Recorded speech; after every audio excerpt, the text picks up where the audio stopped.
बरसात का समय चल रहा है। ऐसे समय में जो गर्भवती महिलाएं हैं उनको किस तरह की परेशानियों का सामना करना पड़ता है?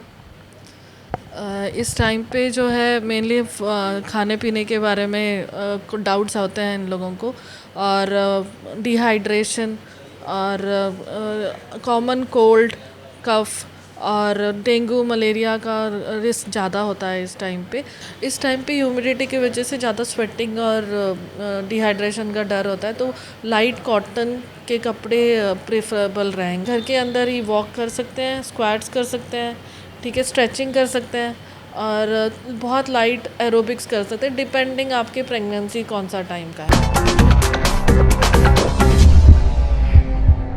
नमस्कार, मैं हूँ रश्मि किरण और आप देख रहे हैं इंडिया टाइम का खास कार्यक्रम हेलो डॉक्टर।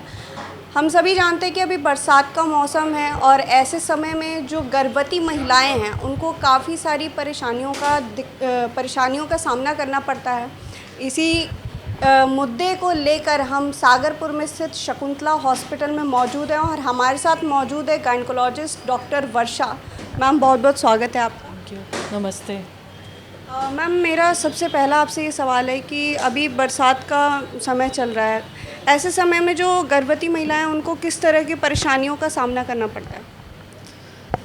इस टाइम पे जो है मेनली खाने पीने के बारे में कुछ डाउट्स होते हैं इन लोगों को, और डिहाइड्रेशन और कॉमन कोल्ड, कफ और डेंगू मलेरिया का रिस्क ज़्यादा होता है इस टाइम पे।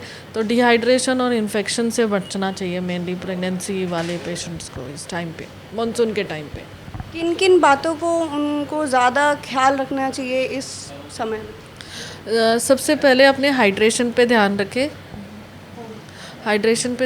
अपने पानी की क्वांटिटी को बढ़ा कर रखें, और लिक्विड्स जो है दूसरे सीज़न से ज़्यादा इस टाइम पे, जैसे समर में ज़्यादा ज़रूरी है तो गर्मियों में जितना ज़्यादा ज़रूरी है उतना मानसून में भी हाइड्रेशन मेंटेन करना ज़रूरी है।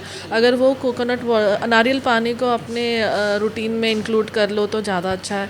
और जो सीजनल फ्रूट्स है उस पर ध्यान रखें। मिर्च मसाले इस टाइम पे अवॉइड करें, और ज़्यादा से ज़्यादा लिक्विड्स और न्यूट्रिशियस खाना, जो फ्रेश बना हुआ घर का बना हुआ खाना, और एब्सोल्युटली बाहर का ना खाएं क्योंकि उसमें इन्फेक्शन और कंटामिनेशन के चांसेस ज़्यादा हो जाते हैं मानसून में।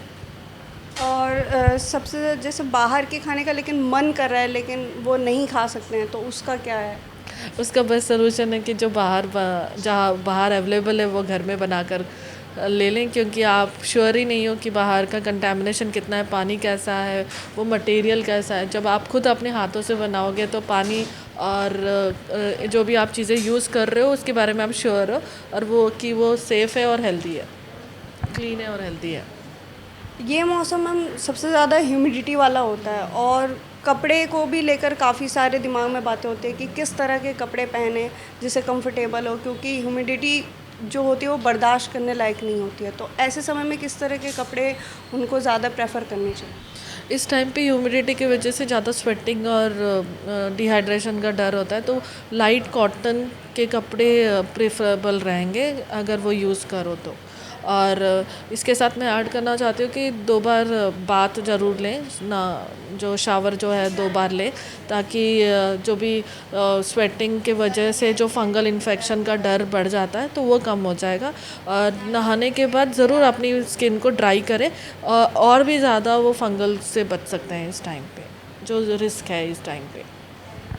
फुटवेयर की भी बात करें, फुटवेयर भी सबसे ज़्यादा इंक्लूड होता है। जैसे आउटडोर में जब जो गर्भवती महिलाएं हैं वो जाती हैं एक्सरसाइज के लिए तो उसके लिए अलग फुटवेयर पहनती हैं, तो उसका क्या करना चाहिए? उन्हें किस तरह के अभी ऐसे टाइम में फुटवेयर जो है लाइट हो, नॉन स्लिपरी हो, स्लिपिंग ना हो, क्योंकि बाहर मानसून है, स्लिपरी सरफेसेस रहेंगे।